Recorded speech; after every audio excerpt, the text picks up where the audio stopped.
Po kjo ndeshje tani kalon për te futbollit, për shkak se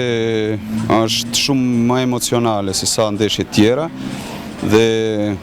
krahas profesionalizmit i cili duhet të respektohet, flas tani për nga ana e futbollistëve, janë ngërthyer edhe shumë emocione të cilat na lidhen edhe me shumë gjëra tjera dhe prandaj bëhet një ndeshje mjaft e rëndë për të luajtur. Unë futem tani në lëkurën e lojtarëve dhe e di se çfarë presioni mund të kenë ato në një ndeshje të tillë ku gjithë sytë e gjithë shqiptarëve, po edhe të palës tjetër janë të ngërthyera në këtë ndeshje se çfarë do ndodhi edhe si do realizohet, sa do jemi të kujdesshëm edhe si do mbarojë në fund.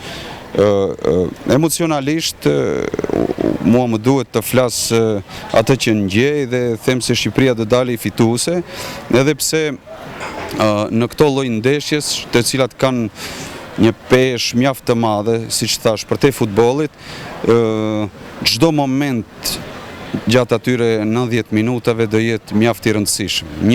Një moment i pakujdesshëm mund t'i çojë gjërat në një kahje të cilën mund edhe ne mos e donim edhe askush tjetër. Mirë po, unë shpresoj edhe dua që futbollistët pikëspari të jenë profesionistë, me koka të ftohura dhe t'japin maksimumin dhe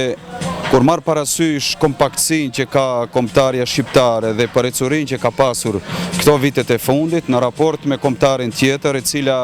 ka pasur rënje të mëdha nga ajo që ka qenë para 10 viteve ose më tepër, unë mendoj se ne kemi përparësi. Nga ana tjetër është edhe shumë e rëndësishme për kualifikuesit Shqipëria t'i marrë këto pikë nëse do të jetë ngarë për vendin e dytë të cilin edhe e synon.